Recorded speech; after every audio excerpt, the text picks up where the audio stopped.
As the editor in charge of investigations at Tehelka, let me start by putting a perspective on the entire story. The investigation work started way back in May. When there was the election announcement had not even been made, because one of the criticisms right now is that why has it come just before the elections? The story actually started in May, and Ashish Khaitan, who's pulled off the finest story in Indian journalism, went to Baroda to actually report the act of vandalism that had taken place in the MS University in Vadodara. And while he was reporting that story, he actually met a couple of people who started talking about their involvement in the Gujarat carnage. And from there he gave me a phone call and he said, this is what they're saying. I mean, it just sent his mind into a tizzy. I mean, it would send anybody's mind into a tizzy. Here, for the first time, you had people telling you on what they did in Gujarat 2002, which clearly is the worst crime against humanity. It was genocide. It was, in fact, I discussed it with Tarun Tejpal, our editor-in-chief, and both of us felt that the more important story was the Gujarat's 2002 story.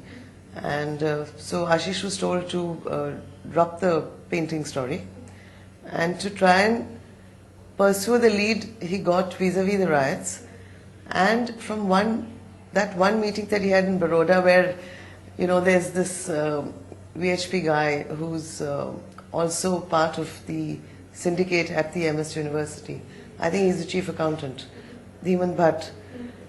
He said, have you heard of this man called Professor Bandukwala? And we all know Professor Bandukwala because he's one of the images of Gujarat 2002, His house was burnt and he had to leave Gujarat and move out for 3 months. So here you had Dhimant Bhatt saying, I burnt Bandukwala's house. So that's where it actually started in May, and then one person put him in touch with another, and A led to B to C to D.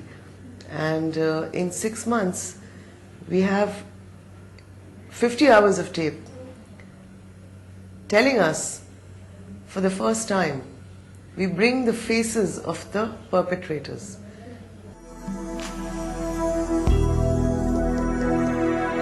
What I tell my team every morning when I meet them, when we do a morning meeting for investigations, a couple of things, and we've learnt as we go along.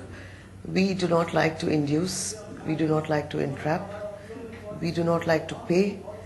Not a single rupee was paid to any of the people who are talking to us about their role in the Gujarat genocide.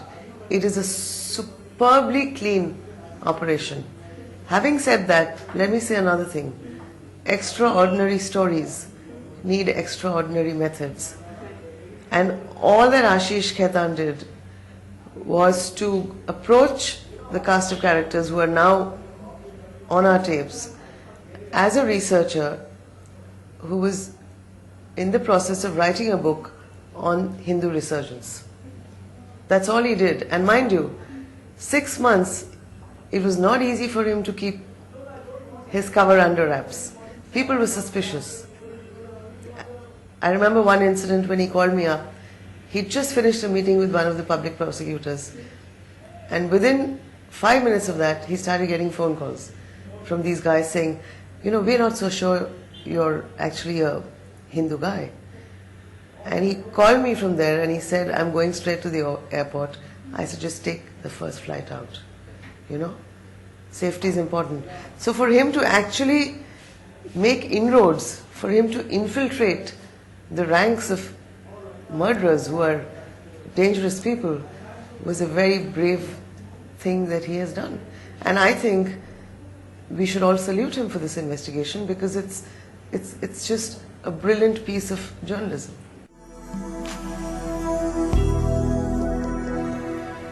It's so sad that people are attributing political motives to what is essentially a story in the public interest, and that's what Tehelka stands for.